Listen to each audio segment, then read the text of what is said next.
You deserve quality healthcare for your body and mind regardless of your ability to pay.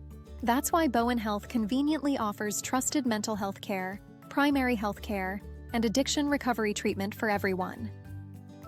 Having regular checkups with a provider you trust means they can catch concerns early before they become an emergency. For compassionate healthcare, make an appointment today at bowenhealth.org. That's bowenhealth.org. Welcome back to the ThriveIN Wabash County podcast. I'm your host this week, Adam Stakeman, and in the studio, I have two young adults from Wabash County, one from the northern part of the county that I know quite well, and one from the southern part of the county. These are students. They kind of complement the story that Alex told a few weeks back with the valedictorian and salutatorian from Wabash High School. These are a couple students that have graduated a few years back and have gone on to follow what we would consider maybe, or what I would consider a non-traditional path, at least in today's standards. And they have followed their gut, and they are living, I would say, for the experience and not necessarily for the classroom, but they're gaining experience in the real world, doing some just non-traditional things, or what most people would think of as being extreme. I love the stories, and so I'm glad to have both of you in the studio today. Erin, if you would, introduce yourself, where you went to school, what year you graduated, and just a little bit about yourself. Yeah, hi. My name's Erin McGouldrick. I graduated from Southwood High School in 2021. I definitely grew up wanting to pursue a traditional route a little bit, thought about going to physical therapy school, and the day I was supposed to pay my bill, it just didn't feel right, so I unenrolled, and since then I've been getting into seasonal work and just kind of following different adventures. And I like to say I go where the wind blows me. For our listeners, we talk about the podcast and we talk about this Google form that we have on the website. And if you have someone that you think should be interviewed on the podcast, you can go on and you can suggest a business owner or a young adult. Well, Erin was one of the first individuals that was recommended for the podcast. And so I reached out to Erin back in, I believe it was November of 2025, after reading the bio that this person had submitted for you. And I reached out to Erin and said, hey, I'd like to have like a 5-minute phone call, just to get to know a little bit about you. And I think you have a really interesting story. I'm just not sure how to tie this into Wabash County, because ultimately we've been trying to tell the story of Wabash County and the good things that are going on here, people that move here. And in tonight's episode, I'm talking to two people that have chose to leave Wabash County, not maybe forever, but for right now at least, they've moved on. And so, Erin, you and I talked, and your story, it really hit me because, for one, your big adventure out of high school, one of many, I should say, was you hiked the Appalachian Trail. And that's something that's been on my bucket list for a very long time. And maybe someday I'll get around to it. But hearing about your story doing that, and we'll get into some of the other things that you've accomplished since then, and some volunteer work and type things that you've done, and then your future plans. But I'm so excited to share your story. The other guest in the studio is my son, Owen Stakeman.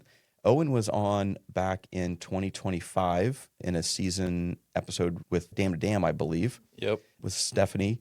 And so Owen just happened to be in town for a little while. He told a little bit about his story, and now he has finished year 3 of walking across the United States. And so, Owen, welcome back to the studio. Remind our listeners where you went to school, what year you graduated, and that sort of thing. I went through Northfield High School and its associated schools and graduated in 2023. Okay. I wanted to start talking about your experiences growing up in Wabash County. And you guys went, obviously, to both the county schools on the north side and south side of towns. But what was your growing up here, elementary school, middle school, high school? How would you describe that, Erin? I was definitely very focused on school. I cared a lot about grades and activities, Battle of the Books, math club, all the things. I was really involved in sports. I cared a lot about my friends. So I definitely spent a lot of time being busy in a good way. I liked being busy. I was definitely involved in a lot of things and didn't spend a lot of time just doing nothing, which is one of my biggest hobbies now. But I would say that friends and extracurriculars definitely had a big part of my life. I enjoyed growing up in a smaller area it came with its struggles too. Just, I don't know, like everyone knows everything about you in a small town, and that can be hard at times. But overall, I definitely enjoyed my childhood, and I enjoyed growing up here for sure. And your parents still live here in Wabash County? Yep, we live in the Fountain. My younger brother's still in the area. My grandparents are about an hour away, so definitely still have some family in the area. I would say you had a very successful high school career. I did a little bit of research and found that, you were a Lilly Scholar finalist. One of the most interesting facts, I think, was that you were mayor for a day. Is that true? Yes, that is true. Who was the mayor then? Scott Long? Yes. Okay. Past guest on the podcast. Maybe he'll remember that time when he lost his job for a day.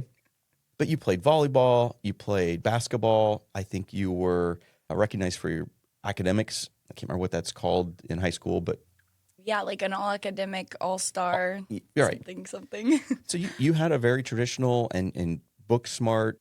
Were you top of the class or near the top of the class? I think top 10. I think 10, maybe okay. 8 when I graduated, something like that. Yeah. But yeah, definitely very academically driven my whole life. And for our listeners, prior to this episode, I invited Owen and Erin and another young gentleman from Wabash that's also doing his own adventures overseas. We all went to dinner so I could get to know them all well and they could share stories. Unfortunately, Andrew has traveled back to, I believe, Pakistan, so he's not able to join us in the studio tonight. But you shared a really interesting story about being on campus and thinking, like, this is exactly what I'm going to be doing, but then having this gut feeling of this isn't quite right. Would you share that story with our listeners? Yeah, of course. It's definitely a very significant part of my story. I remember touring the campus and being there with my future roommate and spending the whole day just walking around the buildings that I was going to take classes in and seeing where I was going to live. And I remember so clearly thinking I should feel so excited to be here and I should just be so amped up right now that this is going to be my home. But when I stood there just looking around, it just didn't feel right. And there's no other way I can describe that. But I just tried to envision going there every day and being happy, and I knew I wouldn't be able to do that. And I thought more about spending my early 20s on a campus, racking up a bill to maybe pursue a career that I wouldn't truly enjoy every day. And I struggled with it. I remember going home and sobbing because I didn't want to let my family down. And, I told everyone this was the path that I had chosen, but after thinking about it that night, I just couldn't go through with it. So I went ahead and reached out to the University of Indianapolis, and I told them I couldn't go to school there, and I officially unenrolled. And so, you shared that you were afraid you were going to let other people down because of your decision. How did your family and close friends, were they surprised by your decision, or did they support you? How did that all? I would say there was only 1 or 2 friends that weren't surprised. Everyone was pretty shocked. My family was probably the most shocked out of everyone. I remember my parents sitting me down on the couch and having the whole, we're a little disappointed in you talk. And I had to be like, listen, I know this is a little crazy, but this is what I feel. And I have to be true to what I feel.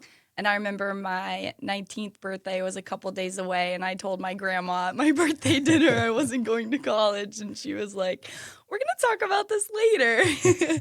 And it was definitely not an easy conversation to have, but I did have a couple friends that came alongside me, and they were like, I trust you. Like, you know what's best for you. You have to pursue that. And those little glimmers of support really helped me because a lot of other people in my circle were questioning me when I was questioning myself, and I was so young, and to be able to make a decision that big confidently is a very hard thing to do. But I'm forever thankful to those friends that supported me the whole way. They knew. Well, and you made a big decision not to enroll, but it's also a big decision to enroll. You're financially, you're making a huge commitment. Yeah. And for some people, even for my generation, going to college, it was the expectation. I was the first in my family to pursue a college degree, and I almost felt like I had blinders on because that was the expectation. And similar to the two of you, well, almost adverse to the two of you, my dad had almost suggested that I take a year off and, see the world. He had served in the Navy in Hawaii and had made the suggestion, maybe I go there and spend a year, get a job at a hotel or a restaurant, but get outside of Indiana, see some things, and maybe would learn more about myself and to know what I really wanted to pursue.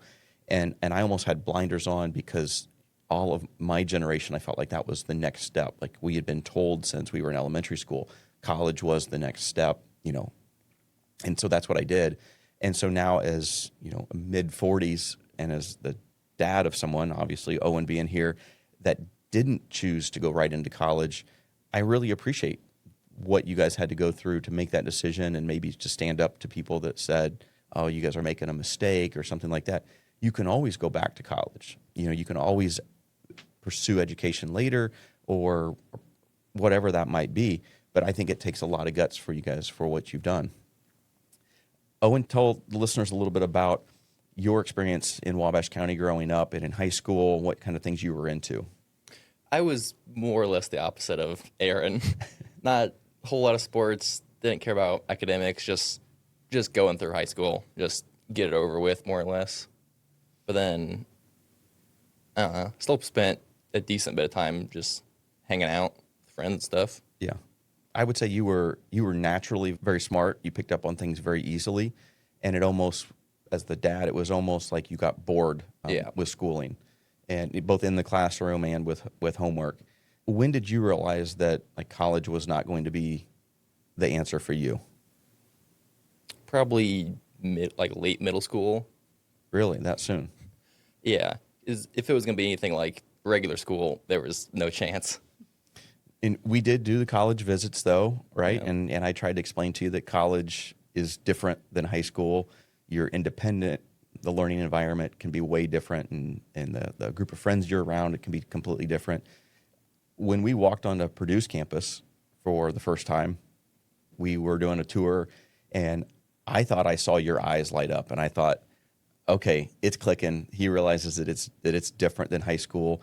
If you remember, they were shooting trebuchets. They were doing watermelon tosses in a big courtyard. That's Owen's style, right? Like hands-on learning, and who doesn't love to throw a watermelon across the field and watch it explode? Right. And I thought, okay, he's gonna change now. He's gonna pivot towards college, and it just wasn't your thing. Nope. So both of you chose to experience life, I guess is the best way to say it, versus going and doing an education. So Erin, right out of high school, what did you do next? I stayed at home. Well, I worked at B&K that summer, and then I stayed at home over the winter, and I worked at the 5 Hour Energy Factory in Wabash. I started online classes through Purdue and for a bachelor's in communications. And then I worked that winter, and somewhere maybe around Christmas, I started thinking about Utah randomly, because who just randomly thinks about Utah? And for some reason, Zion National Park was just like calling my name. So I spent the winter kind of looking into it, and I found a job opportunity in the park, and I applied for it in February, I think, and it panned out and I got the job. So I just stayed at home and worked until I think late March, and then I left for Utah, and that was my first seasonal job. And so you had never been to Utah? Never. Never been to Zion? Nope. Had you been to any national parks? I had been to a couple national parks. My family, we've always tried to do at least like one summer vacation. And we did have one trip out west when I was younger, but really that's the only time I had ever spent west of anything other than Indiana. So I was just 19, didn't really know anything about the world, but I packed my car up and I went to Utah.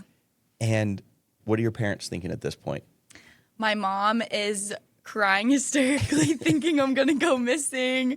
My dad is like excited for me, but he's also a little hesitant because I'm 19. I'm taking off on my own. I'm a girl. There's a lot of factors that go into it.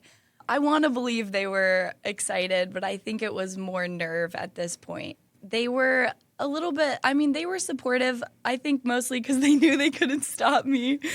But they were still a little bit holding on to, I think, what they wanted at that point in time. But I was still doing my college courses online, so I think they were excited about that too. You continued to do that while you were at Zion? Even? Yeah, Okay. it was a struggle because I had to drive in town 20 minutes to the library to do my classes because there was no Wi-Fi in the park.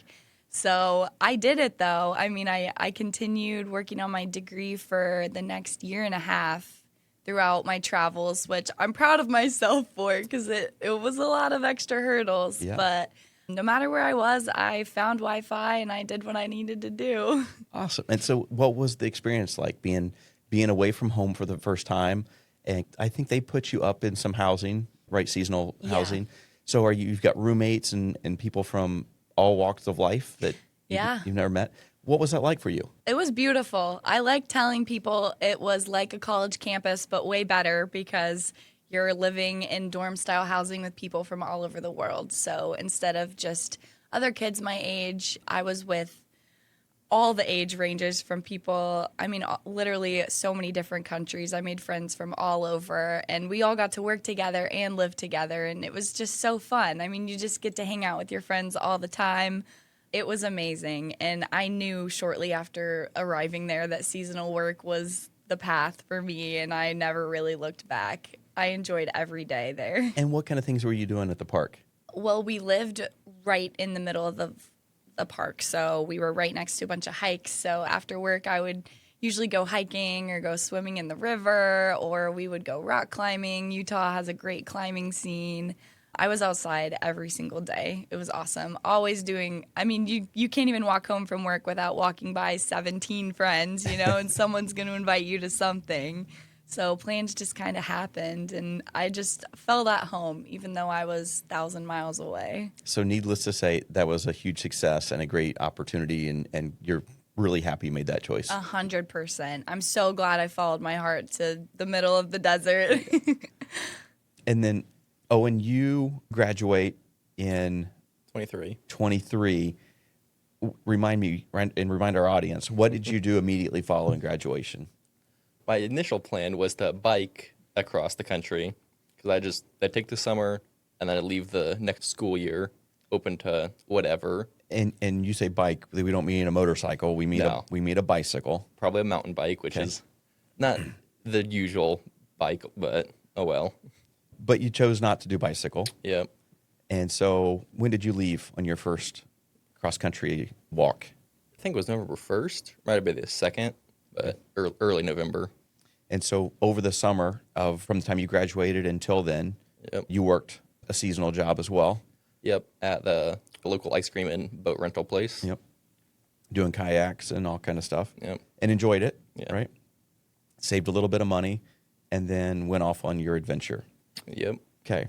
So, Erin, you finish up that first season of work at Zion.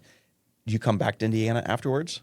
Some friends that lived across the hall from me invited me on the Colorado Trail, and I knew nothing about backpacking, but I decided to go for it. So I hiked the Colorado Trail, and I was on trail for about a month, and then after that, I came back to Indiana. How long is the Colorado Trail? That one's 486 miles. Okay. Yep. Pretty short. Pretty short in comparison. It definitely was a huge undertaking, though, considering I had never done an overnight with a backpack on. But a month kind of flew by, and before I knew it, I was back home. And your other roommates that had asked you to go out there, they've done that kind of thing before?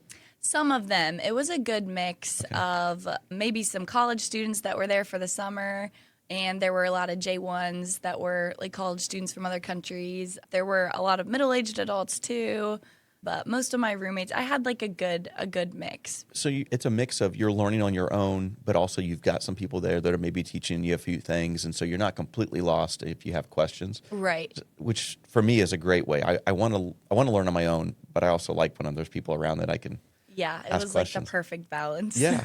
So you come home after the Colorado Trail, and then now what?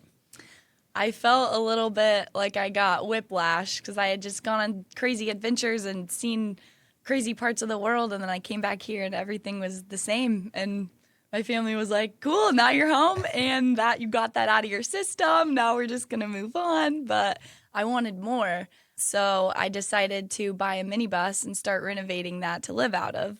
So when I came home after the Colorado Trail, I started that project, and I very optimistically thought I could complete the bus renovation before winter came, but that was not at all the case.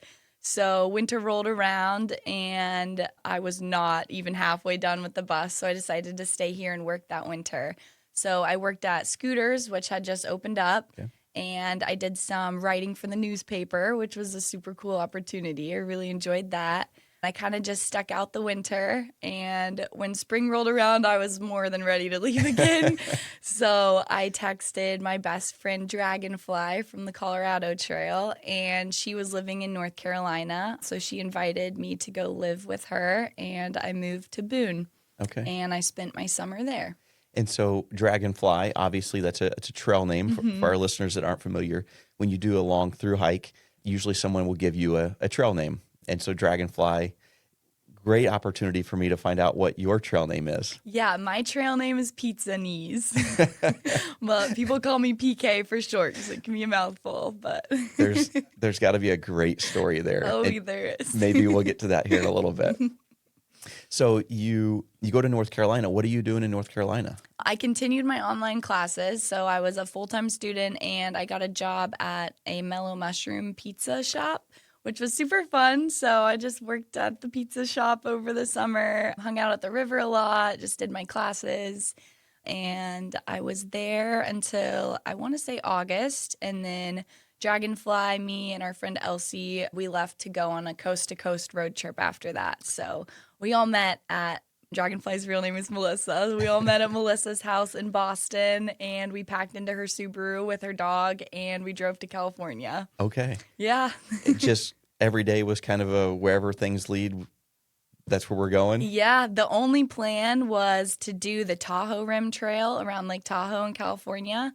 So we drove there, we did that. Is that a couple hundred miles? Yeah, it's, I think, just under 200. And it was a little bit of a struggle hiking with her dog, so we didn't end up doing the whole trail. Okay. So I'm going to go back and redo it eventually. But the parts we did were absolutely beautiful. And after that, we didn't have any plans. So we kind of just zigzagged our way back east and had a fantastic time.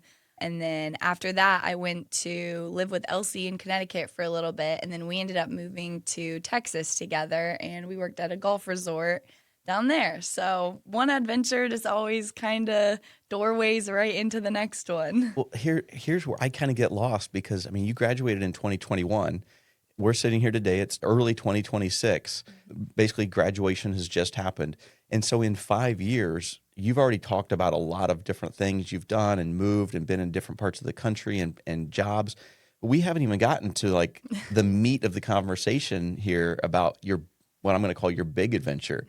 So, I mean, it's inspiring that you're constantly going and seeking out, whether it's jobs over the summer or off season, or it's a big hike and time with friends.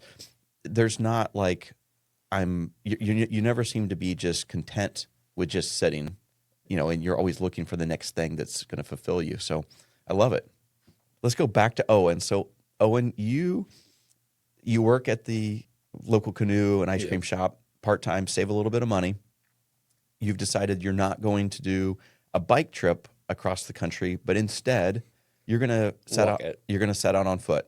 Mm-hmm. And so you leave around the 1st of November. And what direction are you going? More or less south, because you don't really want to spend a January in Illinois in the winter. True. And so you head south. How does the first, like let's say the first 2 weeks, what's your experience? Are you questioning your own decisions? What's all going through your head? First 2 weeks were, probably a lot of questions going on at that time. Just like, why am I doing this? This is dumb. Like, go home. Are you bored? Are you, I don't know, what's leading to those questions? You bored? Are you scared? Are you struggling physically? Like, what's going on? Definitely not bored at that point. It only been 2 weeks, so I had plenty of podcasts to listen to. But yeah, just like scared, like you're out here alone, just middle of nowhere most days. And then just Yeah, the physical had gotten to me at that point too, just because there was no like training leading up to it. It just left. So When did the body kind of adapt to what you were putting it under? probably near a month, Okay. like 3 weeks. Yeah. I think I've heard that before. People that are doing like ultra long things, even like especially in the beginning, like days 6, 7, 8 can get extremely difficult because the body hasn't figured out. And maybe Erin, you had the same experience when we get to your big adventure. But even the Colorado Trail, I mean, a month is not a short amount of time to spend. So, Owen, tell us a kind of a short recap. Like, what's that first year? What's it look like when you're walking across the country? Where do you end up, and what's the end result? Well, end result, I made it to, I say, the far side of Texas. It was Lubbock. But that first year was definitely a lot of new things going on. Like, I hadn't really been to proper desert before. The Ozarks and like southern Appalachia was kind of really cool and unique. Texas was weird because it's kind of just everything from desert to like plains to they had some big river I crossed and then the woods in the Ozarks. So Texas, it was all kind of really cool. Yeah. What would you say your biggest challenge was in that first season? Just learning like maybe not a daily routine, but like just like how to get food every day, how to like sleep every night, like just all these random like background tasks that all of a sudden you got to relearn how to do it, how to go to the bathroom, get your food, you sleep every day, just all this different stuff. That's what, my friends and I, when we would talk about and they would ask questions about where's Owen, what's he doing, or even my family, your friends, they would see me, or your friends' parents, they would see us out and, where's Owen? They're always curious, right? And one of the things we always seemed to talk about was how simple your life was at the time. And it almost took us back to like the very basic needs that we have. Sleep, right? You got to have a place to sleep that you feel safe. You've got to eat. And that's kind of about it. You got to go to the bathroom. You got to go to the bathroom. But those become complicated. I don't think about where I'm sleeping at night. I don't even think about where I'm getting food. It's more of like, well, am I going to eat this restaurant or this restaurant, or I'm going to open up my fridge and I've got a plethora of options. That's a lie. You didn't have that. You had to at times think about, I'm not going to see a town for 3 days or 4 days, Even a couple weeks. and I need to make sure I have enough food and water, and what can I buy that's going to keep for that amount of time. And then once I'm out there, where am I sleeping? How am I protecting myself? All that kind of stuff. So that was kind of your biggest challenge, was kind of retrain the daily routine, right? Okay. So Erin, going back to your story, we left off and you're with your friend, and I think where we left off was you were at the ski resort. Is that what we said? I think right now we're in Texas. Oh, that's right. We're in Texas. We're in Texas. Yes. Texas is wild. I agree. Yeah. We spent, I don't know, maybe 5 or 6 months working at the golf resort there. And I really missed green and I really missed water. And then the opportunity to be a river guide in Maine came up. And I, of course, jumped on that. And then the following May, we drove all the way from Texas to Maine, and we went through the guide training. And that summer, I was a river guide up in Maine. And then the following winter, I was at the ski resort. Okay. Yep. Okay. Yep.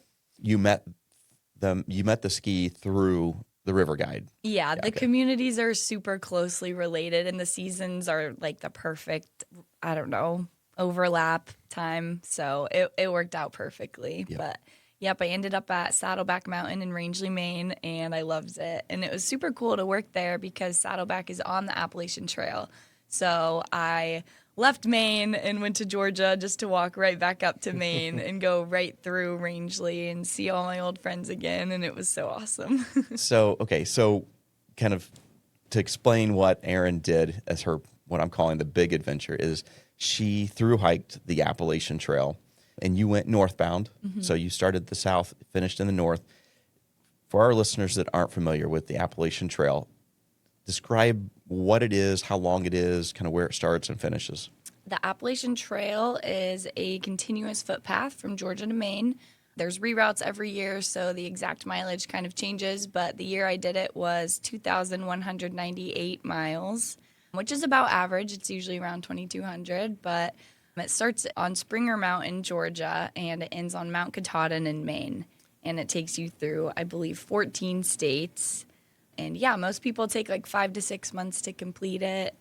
And yeah, it was created in the time that a lot of the railroads were starting to be built and a lot of just regular roads, so people were walking a little bit less. So some people who were passionate about walking just decided to piece together a continuous footpath across the whole country. That's really cool. Now, you said most people take 5 to 6 months to do it. How long did it take you? It took me 5 months and about a week. Okay. And I did get off trail for a week in Virginia, about halfway through for one of my friend's weddings. So it was about 5 months. So you roll off of the Appalachian Trail. I can't imagine that you were maybe bug bites and scratches. And I mean, the Appalachian Trail is very rugged in sections. Oh, yeah. And then you just roll off the trail, get all dressed up and off to a wedding. It was an insane transition, especially because to get off the trail, you've got to, shuttle an hour to the closest town and then get on a bus. And then I'm on a bus with all these people for 17 hours and they have no idea where I'm coming from or that I haven't talked to another human in a couple days. And I'm just a little bit shell-shocked. And then I get off the bus and go to a wedding and see people I know. And yeah, exactly, covered in bites. And most of the changes are on the inside and people don't see those, So it's definitely not easy bouncing back and forth between the woods and the real world, quote unquote. So let's talk about that change that happens on the inside. I've experienced in not the same way that you guys have, but I've trained for Ironman events. I've trained for a 100-mile run. And the stuff on the inside is really where the good stuff happens. People see the physical change. They can kind of like check it off like, oh, you checked, you did that. But some of that stuff that happens on the inside is forever. And it can change you and redirect your life in ways that you didn't expect going forward. So what were some of the big things that you've taken away from, whether it's Colorado Trail or seasonal work or the Appalachian Trail? What's some of that stuff that's happened on the inside that we don't see? A couple big ones for me were in Maine. I kind of connected some big thoughts in the 100-mile wilderness, like right up until the end of the trail. I was, you dig deep every day. You have so much time to think. But I remember sitting on the trail in a patch of moss with my hiking partner, Caveman, and we were just eating our snacks, and I had my water there, and I had my pack, and I remember just sitting there and thinking, this is rich. Like, I truthfully don't need anything else right now. I have a friend, I have food, I have water, I have one pair of dry socks, which is so rich. But I just remember thinking, like, the want for nothing more is the ultimate rich. I need nothing else in this moment. I'm so content.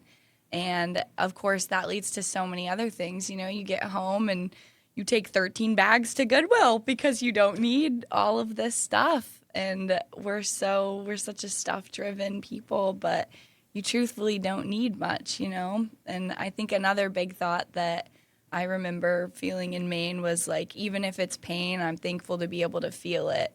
Because I think there was maybe like a brief period in my life where there were some big things going on that I didn't want to feel. And I think it's so easy to just become a little desensitized and turn yourself off from feeling anything when it gets hard. But I remember thinking, like, even if something is hard and even if I'm feeling tired or pain, I'm thankful to be alive and able to feel these emotions, even if it's not always positive. Yeah. It's funny you say, like, pack up all the Goodwill bags and, take them in. I had John and Lene Abnett on the podcast in season 1. They kayaked from the very beginning of the Wabash River all the way to the Gulf of Mexico. And and that was over the course of several, I think 3 months, if I remember right, 2.5 or 3 months. They are, grown adults. They had full-time jobs. They have kids.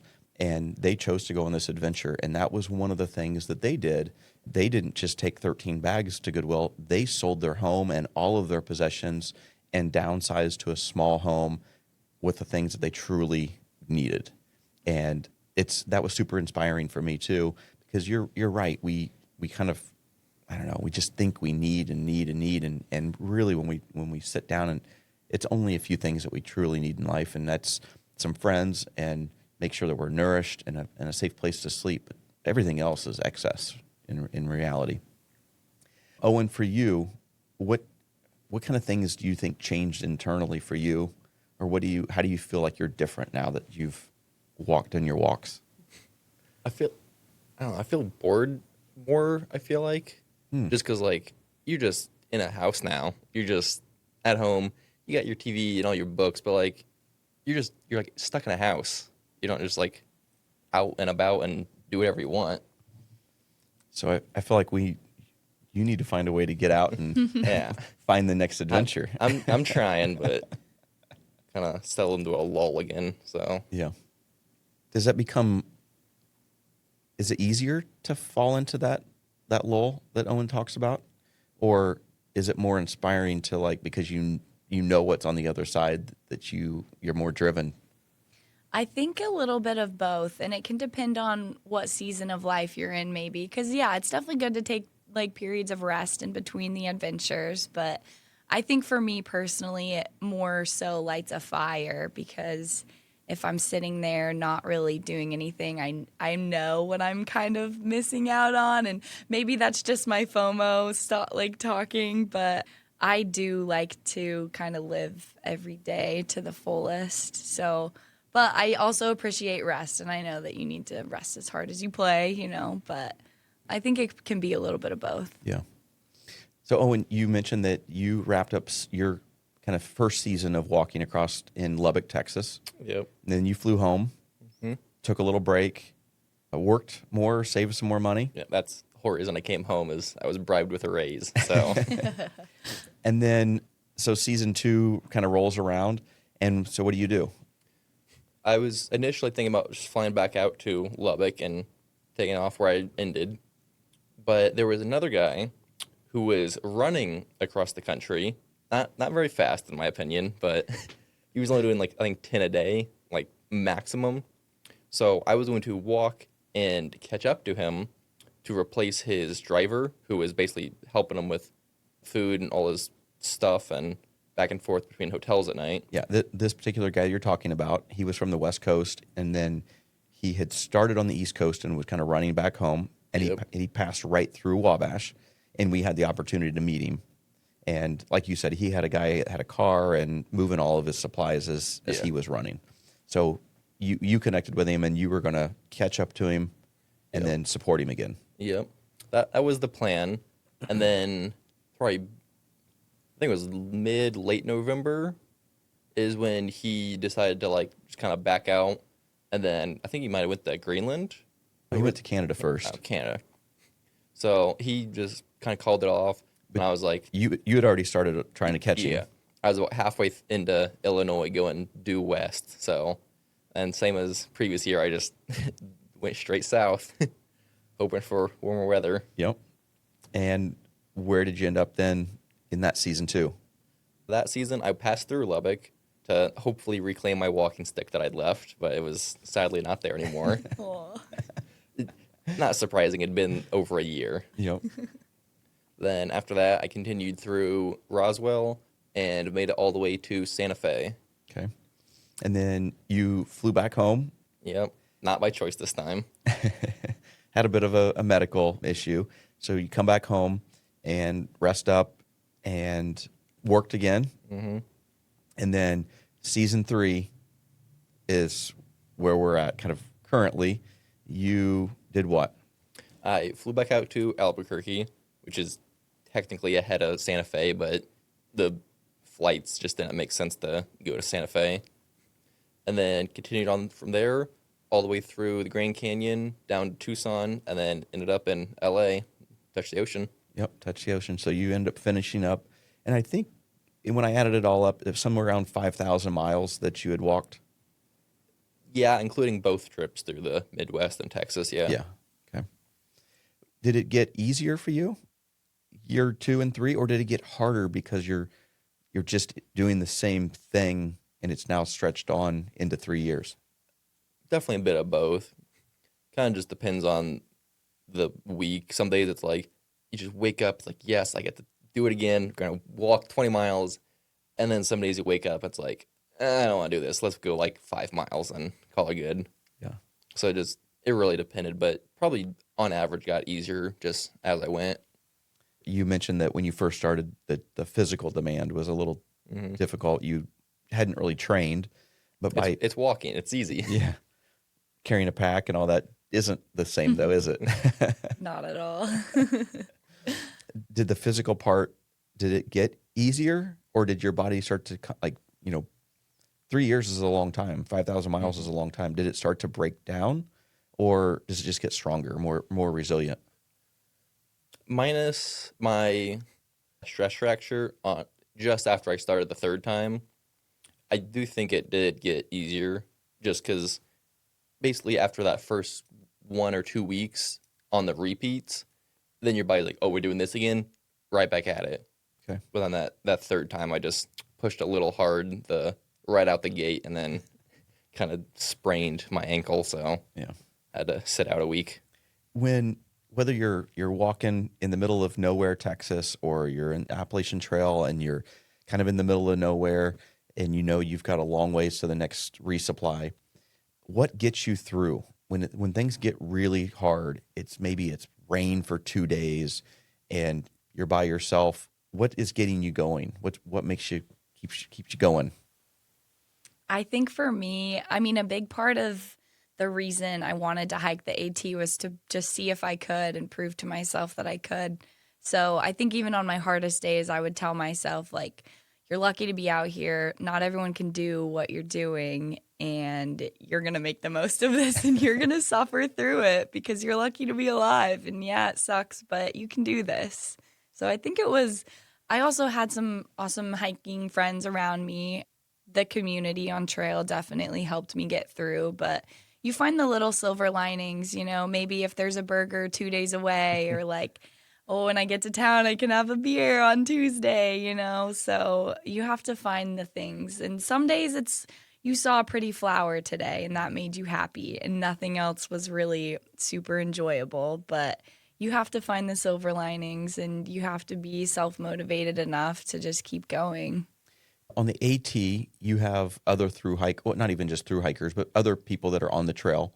And so from what I've read and seen, you may hike with a group for a couple of days and then, pace just separates you, but then you may end up miraculously like connecting again a month later.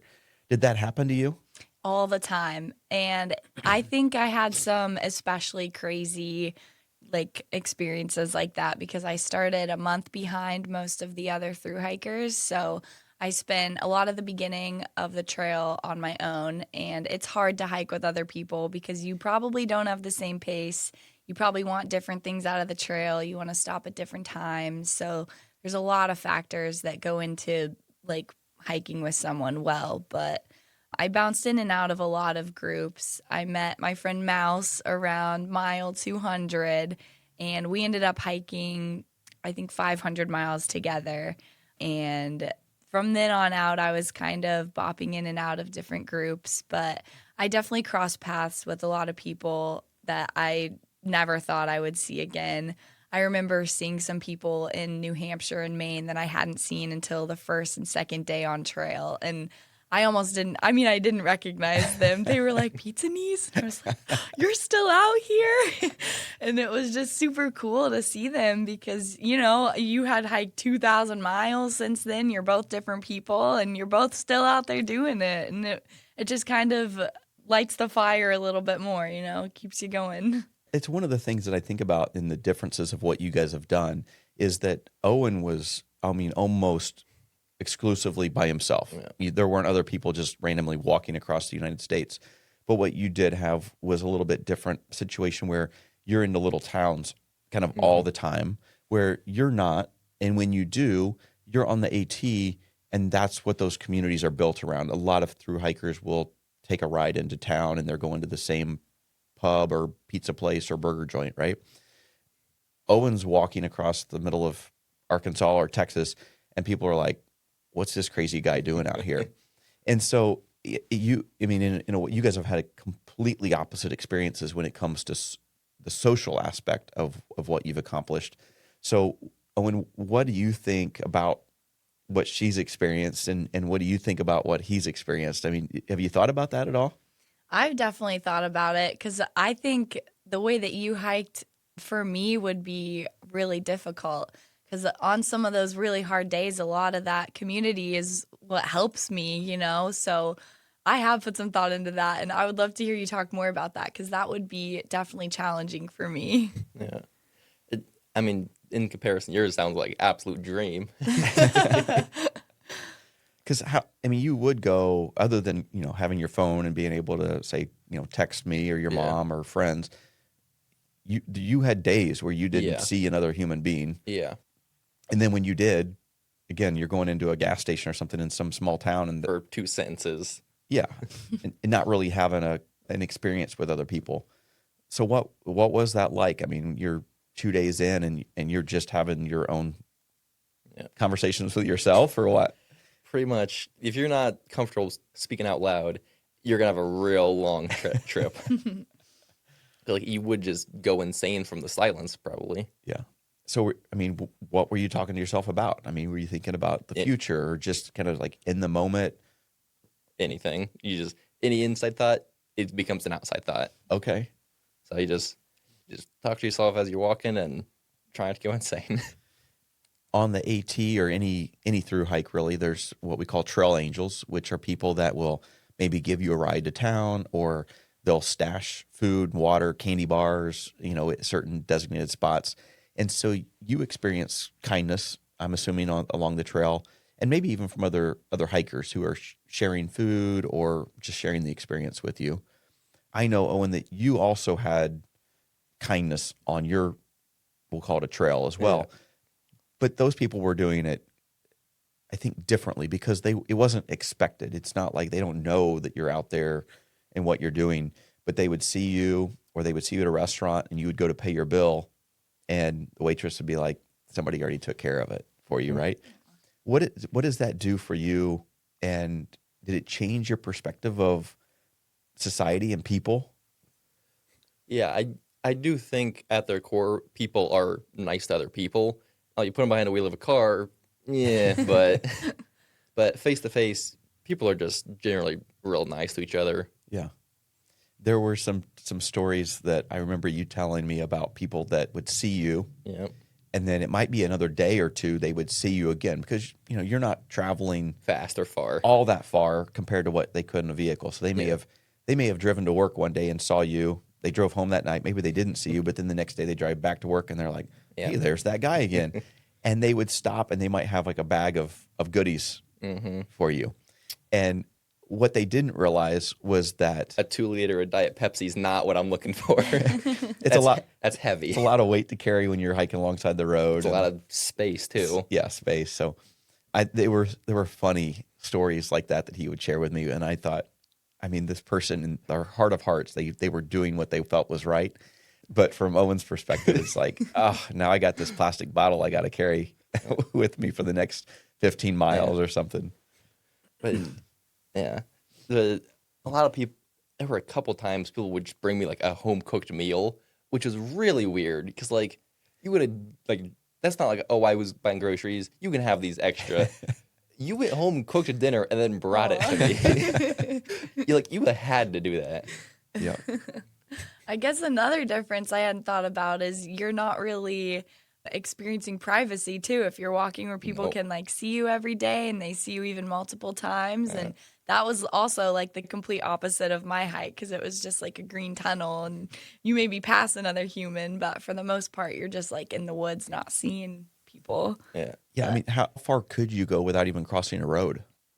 That's a good question. There's lots of like random little logging roads and dirt roads, but on average, it's about 4 days between towns, and maybe you cross a road maybe once that day. Okay. So there are road crossings. Like if you have to get off trail and it's an emergency, you probably do cross a road that day, but it's not too frequently to where it's convenient. You would still have to work for it, I would say.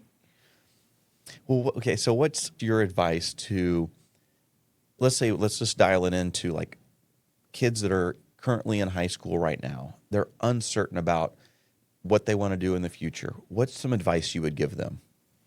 I would say most importantly, tune out all the distractions and find a space to just listen to yourself and be real with yourself and think about what it is that you truly want to do.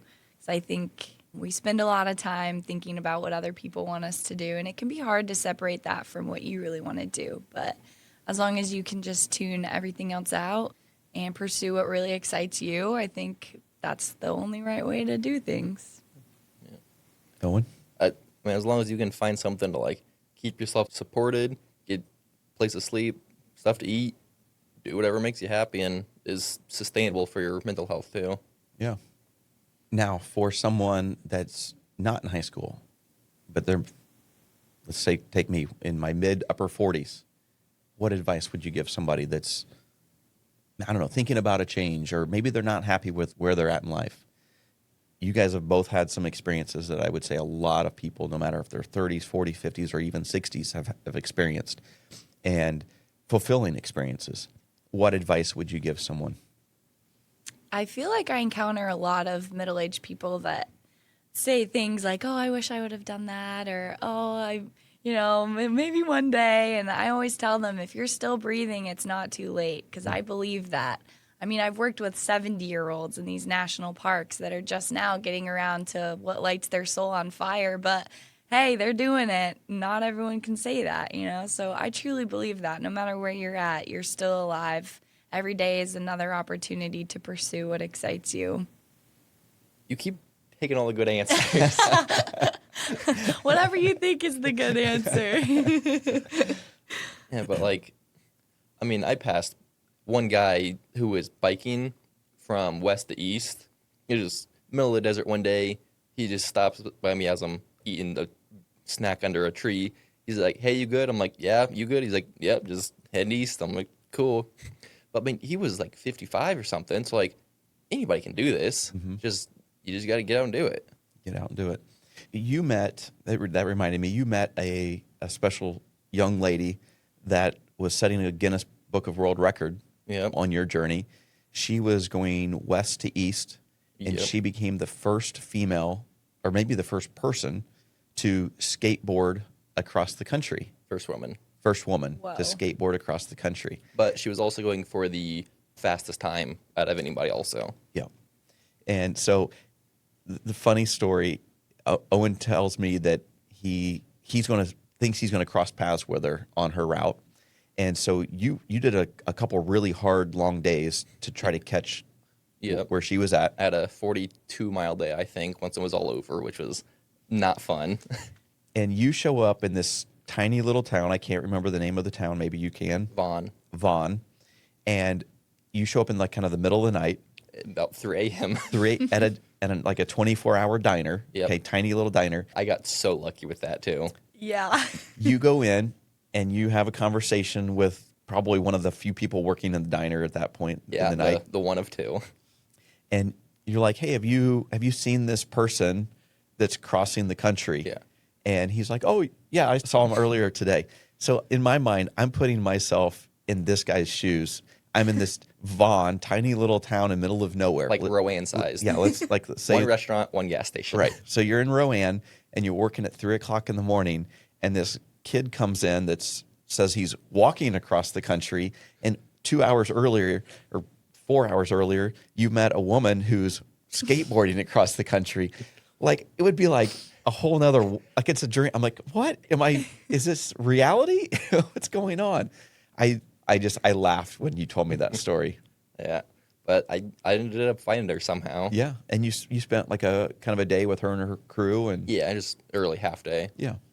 So then once the rain let up, that early morning and the sun was rising, I started continued west, because I was pretty sure she'd stopped at town, but her actual route had ended early, but they just stopped for dinner. So I just went out, stopped under a picnic side of the road pavilion because it started to rain again. And then I see this green van rolling up, and the little skateboarder in front of it. I'm like, I found him. And she did. She went on to finish her Yep. cross-country ride. So. Finished in Virginia Beach, I believe. Yeah. That was that. Would have been early last spring, summer. I think that's right, yeah. So I want to thank both of you for taking the time to sit in the studio and have these conversations with me. I've thoroughly enjoyed it, whether it was our dinner a week or two ago or the time in the studio. I hope our audience is going to enjoy this conversation too. Erin, I know you have an Instagram page. I can link that in the show notes if that's okay with you. Yeah, that'd be awesome. I know you share some things from your different adventures. One of the things we didn't talk about was your post-Appalachian Trail that you ended up in North Carolina again. And this was after the hurricane went through and all the devastating flooding. But you spent a tremendous amount of time helping clean up the area. You want to tell just a little bit about that organization and what you were doing? Yeah, I got connected with a nonprofit called Mountain True, based out of Weaverville, just outside of Asheville, North Carolina. And I'm so thankful for that opportunity. I got to spend about 6 months down there, and we worked on the French Broad River. So I was on the Madison County crew, and we were a bunch of river guides that just got to go rafting every day, and we would remove as much debris as we could. So it started out with just piling it up by the railroad tracks, and then the railroad would come and pick it up, and then we would sort it from there.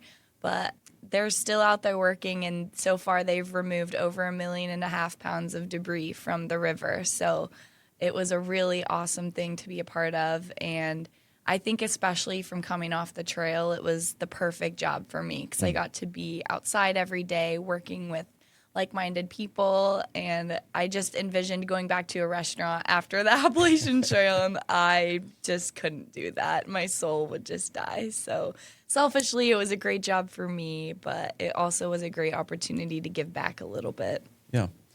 Strangest thing you found while cleaning out the river? The strangest thing. That's a tough one.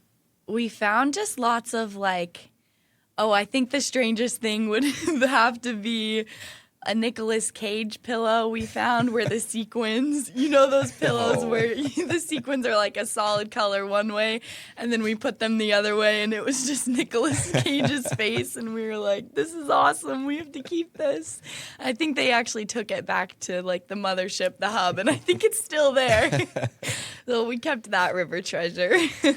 And so you're back in Wabash right now because you came back for a friend's wedding. Mm-hmm. What's next for Erin? Next for Erin is building out my Xterra that I just bought. So I'm going to put a little bed frame in the back and live in that this summer. And I'm going to road trip to the West Coast and get into surfing. Okay. So I don't know how to surf yet, but I've been one time, and I plan on just showing up somewhere, and someone's going to teach me how to surf, and I'm going to have a fun summer.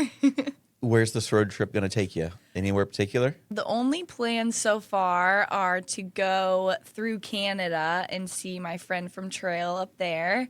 And then I would love to just drive down the whole coast, maybe do Route 1 and come inland for some parks and stuff. But I don't really want to plan anything past that because I think the most magic is going to happen if I just see where the wind blows me, But I trust it's going to be awesome, and I think there's more good people than bad out there, so I think I'm going to meet awesome people no matter where I go. Awesome. You mentioned working towards your degree in the early days. Did you get your degree?